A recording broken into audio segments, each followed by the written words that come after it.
The January transfer window is getting closer and closer, and we have some huge news ahead of it as Fabrizio Romano has provided an update.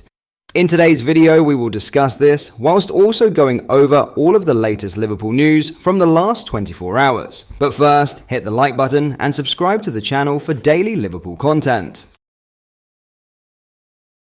This video is sponsored by Clothing. Clothing is a Liverpool clothing site owned by match-going fans. Each design is limited edition and is perfect to wear on a match day, on the terraces at Anfield, down your local, or cozy in the comfort of your own home.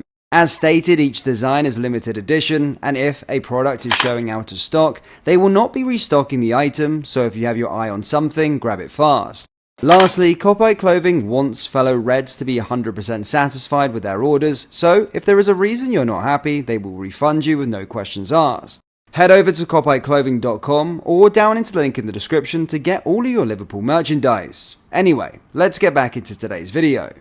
With wall-to-wall football, Christmas is a dream for football supporters in the UK, and Liverpool have made a habit of providing late presents on Boxing Day. The full Boxing Day fixture list is the focal point of the Premier League's packed winter schedule, and winning is becoming a tradition for the Reds. Across Liverpool's last 6 fixtures on December 26th, they have scored 19 goals, conceded just 1, and won all 6 in the process. All coming during Jurgen Klopp's reign, the first 3 of those games were at Anfield, whereas the latter trio of Leicester, Aston Villa, and Burnley were all away from home. Arne Slot's Reds return home this Christmas, looking to extend that excellent Boxing Day record as they play Leicester yet again, thankfully at Anfield for supporters. Away trips on December 26th can be awkward with public transport running at a reduced rate on the bank holiday. Liverpool's overall record on Boxing Day is excellent, playing 92 times, winning 45, drawing 24, and losing 23. That last of those defeats came against Man City in 2013. You may remember a particularly terrible offside decision to deny Liverpool's Raheem Sterling from racing through on goal. At the end of the season, with Manuel Pellegrini's team pipping the Reds to the title by 2 points, the match proved pivotal. 6 years later, the top 2 clashed again on Boxing Day. This time it was Liverpool and Leicester. Klopp's Liverpool went to the King Power Stadium and hammered the Foxes 4-0 as Trent Alexander-Arnold put in a perfect performance to assert Liverpool's dominance at the top. Last year, the Reds made the short trip to Turf Moor, where they scored at either end of the 90 minutes, through Darwin Núñez in the 6th, and Diogo Jota in the 90th on another injury return off the bench. While Liverpool regularly play on Boxing Day, they haven't played on Christmas Day since 1957, the last of 40 fixtures the Reds had played on that date. A major update has just dropped from the ever-reliable Fabrizio Romano, and it's big news for Liverpool fans. As the January transfer window looms, Liverpool are setting the stage for what could be a very active summer, with the club already keeping tabs on several players. But the immediate focus, securing the futures of their key stars. Trent Alexander-Arnold, Mohamed Salah, and Virgil van Dijk are all in the spotlight as Liverpool prioritise negotiations on their contracts. These are 3 pillars of Klopp's squad, and their long-term commitment is crucial as the club plans its next steps. When it comes to January, Liverpool are keeping their options open, but only for the right opportunity. One name to watch is Lions' exciting young talent, Ryan Cherki, who has been on Liverpool's radar for months. Could this January be the moment Liverpool swoop in for the creative midfielder? This is what Romano said in full. In the summer it will be busy for sure. Liverpool are already monitoring players. The main focus now is on Trent, Salah and Van Dijk's contracts. For January, only in case a good opportunity emerges. Ryan Cherki has been monitored for months. With so much in motion, from contract talks to scouting future stars, Liverpool fans are in for a thrilling ride.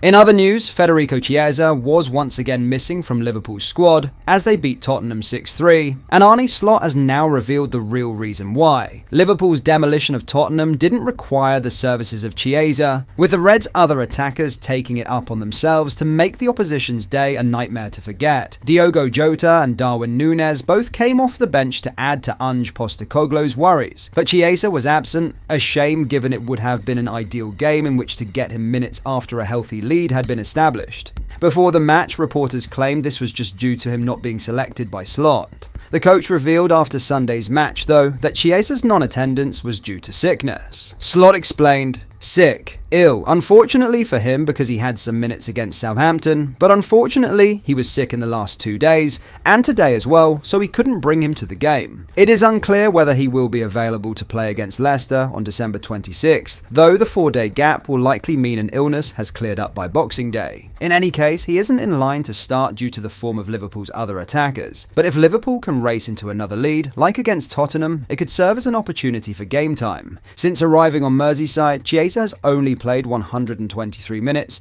due to a collection of injury issues that have seen him effectively have to re-find his fitness midway through the season. He definitely is getting stronger, Slot said of the 27-year-old on Friday. You see him on the pitch now, it means he's getting stronger and better. He had to adapt for quite a long time. I've said so many times, as expected, if you miss team training sessions for so long. And then you go to a league where the intensity is so high as well, and to a team who plays with a lot of intensity. He is getting stronger, but he's also facing a lot of competition in the right wing position. Slot was also asked about the fitness of Connor Bradley and Ibrahima Konate, replying with a firm no to any suggestion they could play against Leicester. Lastly, Virgil van Dijk has spoken of his love for the club and the supporters of Liverpool FC, offering a strong indication of his intention to remain at the Reds beyond his contract expiring in the summer. The 33-year-old joined Liverpool 7 years ago this week in a £75 million move from Southampton, going on to lift every major honour possible under Jurgen Klopp's leadership. Theoretically, Van Dijk is able to begin discussing a move away from Anfield from next week with a foreign club, but all the indications have been of him remaining on Merseyside, not least with his latest comments. "I love the club loves me," he told Amazon Prime via The Times. "I love the fans love me, and it is a very good foundation to be successful. In my opinion, I can play for another 3-4 years, at least at the highest level. We will see what the future brings." Of the 3 out-of-contract players, Van Dijk has always been deemed the most likely to stay in the eyes of most supporters, with Mohamed Salah also now looking likely to stay, having also spoken of his desire to remain at the club. Now captain of the club, Van Dijk is working alongside compatriot Arne Slot and seeking to become the first Dutchman to lift the Premier League title as skipper. "It's not about me, but I would love to be the first one," Dutch player Van Dijk added. "I think it is there. That is what we work for as a team."